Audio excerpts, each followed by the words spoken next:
하반기에는 올해 종가보다는 높을 거다라는 게 약간 미신을 믿어야 됩니다. 2년 연속으로 주식이 빠졌던 경우가 대공황 이후에는 정확하게 2번밖에 없습니다. 저점은 코스피 기준은 2,000, 고점은 한 2,600. 새로운 강세장에서 또 좀 뭐가 될까요? 소재 쪽 부분 보시는 게 맞지 않냐. 한정이죠. 그래서 우리가 좀 관심을 봐야 되는 종목들이 아닐까 좀 그렇고. 네, 이번 시간에는 한화투자증권 리서치센터와 함께 내년도 증시 전망을 알아볼까 하는데요. 네, 두 분 모셨습니다. 네, 박영훈 리서치센터장님 그리고 한상희 글로벌 리서치 팀장님 나와주셨습니다. 안녕하세요. 네, 안녕하세요. 네. 연말에 바쁘실 텐데 그 책을 또 내셨더라고요. 네. 네, 마켓 인사이트 2023이라는 책을 내셨는데 뭐 대략 어떤 내용이에요? 올해에도 중요한 이슈이긴 했습니다만 올해 이슈가 내년에도 저희는 계속 확대 재생산될 것이다 라는 생각으로요. 일단은 에너지 문제 가장 핫한 이슈이고요. 그 다음에 금리 문제, 그 다음에 미국 시장, 중국 시장, 그리고 방산, 그리고 이제 계속 지속될까 고민이 많은 좀 ESG, 이렇게 6가지 주제를 가지고 저희가 올해를 근간으로 해서 내년 어떻게 될 것이냐라고 하는 부분에 대한 책을 작성을 했습니다.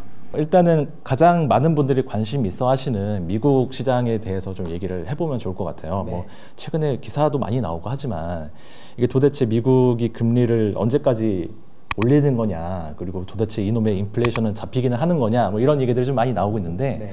내년도 미국 증시 전망은 일단은 뭐 대략 어떻게 보세요? 네, 저희가 11월 말에 내년 전망을 내기도 했고 그 내용이 물론 저희 책에도 들어 있습니다. 제가 이제 주장하고 있는 것은 3,300 정도부터 S&P 500 기준으로 4,550까지의 밴드를 예상을 하고 있고요.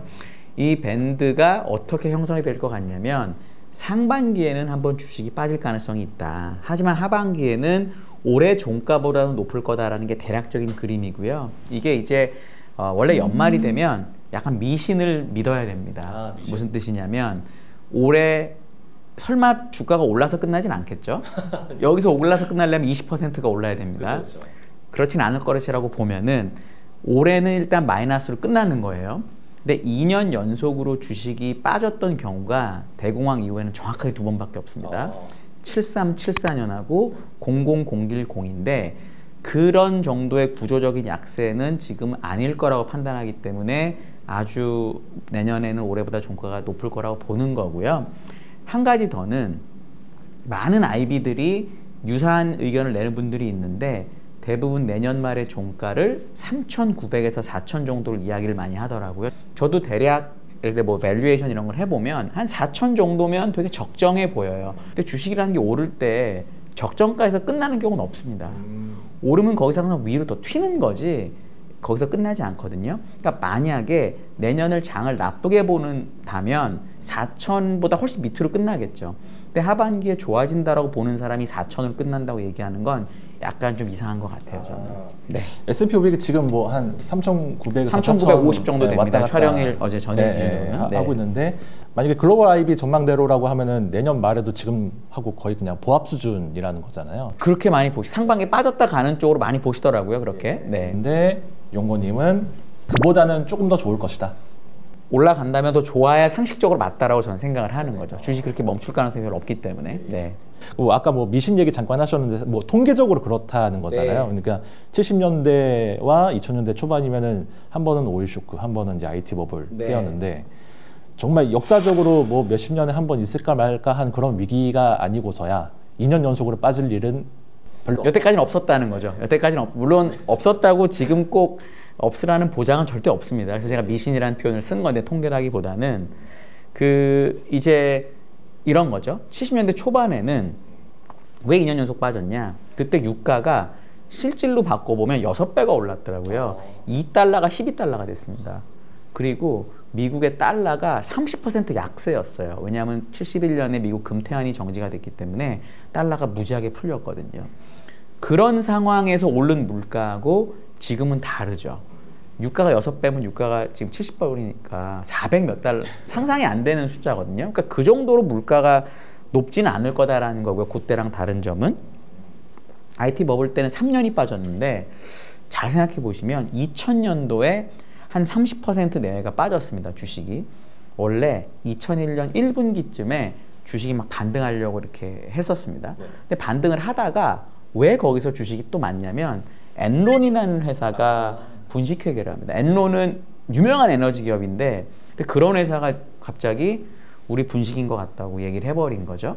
그래서 아서엔더팀 망했습니다. 그때. 근데 그런 일이 벌어지니까 주식이 쭉 빠지고 그해 9월 11일에 어떤 일이 있었냐면 9.11 테러가 터집니다. 그럼 이제 우리가 내년을 전망하는데 예를 들어 지금 혁신기업 뭐 테슬라 같은 데서 막 분식회계라고 얘기를 한다든지 또 누군가가 미국을 또 이런 일이 벌어져야 되는 거잖아요. 없었으면 좋겠거든요. 저는. 확률적으로 봤을 때는 그럴 가능성은 좀 많이 낮다. 없었으면 좋겠어요. 그렇죠, 그렇죠. 네, 근데 뭐 미래의 일이라는 건 예측할 수는 없겠지만 저는 낮다라고 보는 편입니다. 그 센터장님은 그 국내 증시 쪽을 보셨을 때 그러면 코스피 전망은 대략 뭐 어떨 거라고 보세요? 일단 뭐 저희 하우스뷰부터 말씀드리는 게 좋을 것 같은데요. 저희 하우스뷰는 이렇게 세게 보고 있지는 않습니다. 일단 상저하고를 예상을 하고 있고요. 그리고 저점은 코스피 기준은 2000, 고점은 한 2600, 지금이 한 2380 정도 되니까 상단을 열고 보고 있지는 않은 것 같은데요. 그래도 상저를 얘기하고 있는 건 어쨌거나 내년 상반기까지는 뭐 금리 인상도 마무리되는 구간, 그 다음에 어느 정도 이제 안정을 찾아가지 않을까 시장이 그런 측면에서 상저하고를 말씀드리는 거고, 뭐 위로 올라갈 수 있는 가능성 부분은 사실 여러 가지 변수들이 또 워낙 많아요. 지금 뭐 어쨌거나 시장을 바라보는 사람들은 기본적으로 낙관적 전망을 할 수밖에 없지 않습니까? 그런 측면에서는 그래도 내년 하반기에는 이런 악재들이 좀 풀리지 않을까 하는 기대감으로 좀 빠졌다가, 앞서 좀 다른 이야기이긴 합니다만은 좀 빠졌다가 올라간다. 좀 그렇게 생각을 하고 있습니다. 그 두 분이 공통적으로 이제 내년 상저하고, 그러니까 지금 수준에서 내년 상반기에는 한 번 더 좀 그 하락이나 조정이 올 수 있다 이렇게 보신 건데, 내년 상반기에 한 번 더 조정이 온다면 뭐 때문에 조정이 온다고 봐야 되는 거예요?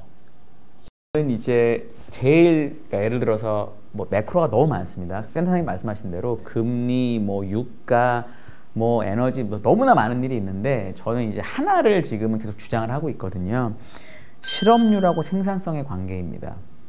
미국의 생산성을 보면 지난 3분기 연속으로 마이너스가 났습니다. 무슨 얘기냐면 생산성은 원래 산출량을 투입량으로 나누는 건데 둘 다 실질 지표거든요.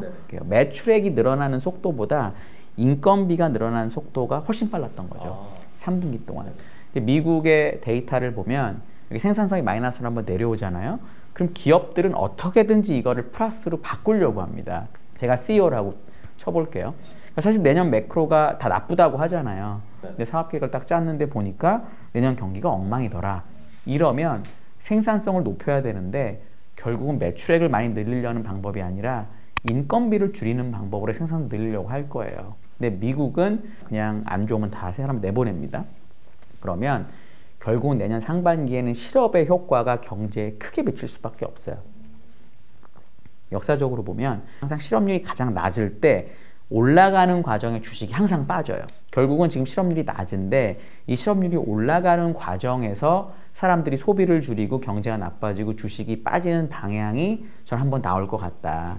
그게 이제 내년 뭐 1분 빠르면 1분기, 늦으면 2분기 이렇게 되는 그림이 나올 것 같아요. 근데 사실 지금 뭐 주요 빅테크 기업들이 뭐 구조조정이 지금 시작이 되고 있고, 그럼에도 불구하고 아직 미국 실업률은 거의 뭐 완전 고용에 가까운 상태라고 계속 이제 연준은 그런 걸 강조를 하잖아요. 뉴스상으로는 엄청나게 해고가 많다라고 얘기가 나와요. 그렇죠? 근데 실업률 데이터나 뭐 실업 청구 건수나 이런 걸 보면 그게 안 나오잖아요. 이게 너무나 당연한 거라는 거죠. 제가 이제 예를 들어 볼게요. 저는 어떤 특정 외국계 증권사에서 한 9년 정도 일했습니다. 근데 이제 그 회사가 주식 관련된 비즈니스를 아시아를 접는 과정에서 제가 회사를 나오게 됐어요. 회사를 나오면 당연히 어느 특정한 날부터 회사를 나가지 않습니다. 하지만 그날부터 안 나간다고 해서 그날 당장 제가 고용관계가 끝나는 건 아닙니다. 어느 정도의 시간이 있어요. 저는 그 시차가 있기 때문에 그 고용관계가 진짜로 끝날 때부터는 실업자로 잡힐 거다. 실업률이라는 게 경제활동 인구에서 실업자로 나누는 거기 때문에 이 사람이 취업자로 잡혀 경제활동 인구에 있다가 실업자가 아니었던 사람이 실업자로 오게 되면은 실업률을 금방 올리는 효과가 있을 것 같아요. 그걸 한번 지켜봐야 될 것 같습니다. 우리나라 증시도 상저가 있다면 또 비슷한 논리로 생각해 볼 수 있을까요? 우리나라 증시의 상저, 그러니까 상반기가 아무래도 낮은 이유는 지금 제조업이 전반적으로 다 좋지가 않다. 있다라는 거죠. 어쨌든 우리나라는 제조업을 통해서 수출을 이루고 경제 성장을 이루어야 되는 나라인데 일단 반도체 좋지 않지 않습니까? 그리고 올해까지는 정유는 되게 좋았어요. 에너지 쪽 섹터는 좋았는데 지금 이게 4분기, 3분기 후반부터 많이 좀 안 좋아지기 시작했고요. 석유화학 매우 안 좋고 에너지 비용, 전력 가격 높고 뭐 이러다 보니까 전반적으로 제조업이 다 안 좋아요. 이런 부분들이 이제 언제 해소가 될 거냐라고 하면 일단 반도체 쪽은 뭐 많은 애널리스트들이 얘기하는 부분이 이제 내년 중후반 정도를 생각하고 있고요. 보통 이런 시크릿컬 주식들은 한 6개월 정도 선행해서 주가가 지금 움직이지 않습니까? 바텀업 피싱을 또 시장이 워낙 또 좋아하고요. 그렇게 본다라고 하면은 상반기까지보다는 좀 그래도 하반기 쪽에 올라갈 가능성이 있기 때문에 말씀드린 것처럼 이 상저하고의 패턴이 좀 나오지 않겠냐. 많은 분들이 기대하는 게 또 연준의 피봇, 네. 뭐 금리를 조금 조기에 인상을 종료를 하고 하반기쯤에는 내릴 수도 있지 않아라는 기대가 좀 있는 것 같은데 그거는 좀 어떻게 보세요? 예, 저는 이제 내년에 금리 인하하기는 참 어렵다고는 보고요. 그러니까 12월 1일인가에 그 파월 의장이 브루킹스 연구소에서 연설할 때 물가에 대해서 되게 자세히 말했어요. 6가지를 가지고 물가가 어떤지를 자세히 설명하셨는데 중요한 건 거기서 기준이 된 물가는 CPI가 아닙니다. PCE라고 개인 소비 지출이에요. 그러니까 PCE로 보면은 지금 하락폭이 CPI보다 월등히 떨어져요. 속도가 이번에도 핵심 PCE가 저번보다 떨어지는 폭이 CPI 떨어진 것보다 훨씬 작았거든요. 그러니까 아주 많이 낮아지지가 않는다는 게 첫 번째고, 두 번째는 이번에 금리가 올라가는 과정이 아주 빨랐거든요. 네. 그럼 역사적으로 금리를 빨리 올리잖아요. 그럼 금리 인하는 천천히 왔던 경우가 훨씬 많습니다. 세 번째는 이런 게 있습니다. 많은 분들이 연준이 금리 인상을 딱 멈추면 주식이 되게 올라갈 거로 보세요. 우리 코로나 때 한번 생각해 보시죠. 많은 분들이 코로나 때 연준이 금리를 내리면서 주식이 올랐다고 생각해요. 근데 저 책에도 데이터 그려놨는데 보시면 금리 인하가 다 끝나고 나서 주식이 오릅니다. 네. 리만 브라더스 때 제가 이제 5년 차 이때인데 그때 보시면 2008년부터 금리 인하가 시작이 됐는데 주식의 바닥은 2009년 2월이었습니다. 그렇기 때문에 실제로 피봇이나 뭐 금리 이런 거를 상반기에 금리 인상이 멈춘다고 해도 그게 바로 주가의 바닥이 아닐 가능성이 되게 높아요. 그래서 저는 뭐 1월이나 2월에 금리 인상이 멈추면 한 5, 6개월 금리가 유지가 될 거고, 그럼 아까 제가 설명드린 것처럼 실업자 올라가고 경제 안 좋고 막 우리 죽을 것 같아요라는 말이 나오면 그때는 피벗이 아니라 연준이 정말로 이제 경제도 중요한 것 같아요라는 말을 하거나 그런 기대를 주식시장 참여자들끼리 할 것 같아요. 그러면 이제 아까 우리 센터장께서 얘기하신 하반기의 고의 흐름, 그러니까 금융장세로 넘어가는 흐름이 나올 수도 있다. 이번에는 금리 인상 멈춘 때하고 금리 인하 사이 어딘가일 것 같아요. 그러니까 금리 인상 멈춘다고 바로 가는 것도 아니지만 옛날처럼 금리 인하가 끝나고 갈 정도로도 아니에요. 왜냐하면 워낙 오랫동안 주식이 빠진 상태였기 때문에. 저는 기본적으로 이번처럼 금융장세, 실적장세, 역금융장세, 역실적장세 순서가 정확하게 맞아떨어지는 걸 잘 본 적이 없습니다. 2020년은 금융장세였고요. 21년은 실적장세였고 올해가 전형적인 역금융장세였던 거고 내년 상반기 역실적장세가 오는 거고요. 그럼 하반기는 다시 금융장세인 거거든요. 사람들이 그렇게 믿는 거예요. 그러면 그 다음에는 다시 실적장세가 오거나 하기 때문에 다시 쭉 가는 거죠. 그러니까 구조적으로 무슨 큰 문제가 없으면 베어마켓이 열리라기보다는 내년에 4,500, 4,450 가고 전고점이 4,800이었잖아요. 그렇죠. 그럼 24년에는 전고점 트라이를 한번 해보는 거죠. 예. 근데 국내 증시 투자하시는 분들이 가장 우려하는 것 중에 하나가 그건 것 같아요. 그러니까 미국 증시는 어쨌든 계속 오래 장기 투자를 하면 전고점을 뚫을 수 있겠다라는 믿음이 강하잖아요. 미국 기업은 이제 좋은 기업들도 많고 글로벌 기업들도 많고 하다 보니까. 근데 우리나라는 그동안 박스 피해 갇혔던 경험들도 너무 많고. 근데 3천 이상에서 들어와서 지금 물려 계신 분들이 많은데 과연 3천 이상 전고점을 다시 진입할 수 있을까라고 걱정하시는 분들이 많아서 뭐 이 부분은 제가 말씀드리기 좀 어려운 부분이긴 합니다만 돈이 많이 풀렸을 때 상황과 돈이 회수되는 상황을 놓고 봤을 때는 돈이 많이 풀린 상황에서는 일정 정도 버블은 뛸 수밖에 없는 거지 않습니까? 그리고 앞으로 지금 금리가 뭐 인하가 된다 하더라도 우리가 예전에 봤었던 그 금리는 절대 안 올 거거든요. 그러면 그 우수리는 쳐놓고 보는 게 맞다. 뭐 글로벌 IB들이 주장하는 고점은 2,800까지는 올라왔더라고요. 이제 그 중국에 대한 뷰가 많이 바뀌어요. 너무 슬프게도 주식에서는 한국은 중국의 그냥 약간 동생 같은 거예요. 그러니까 중국이 좋아지면 한국이 좋아진다로 보는 매니저가 훨씬 많습니다.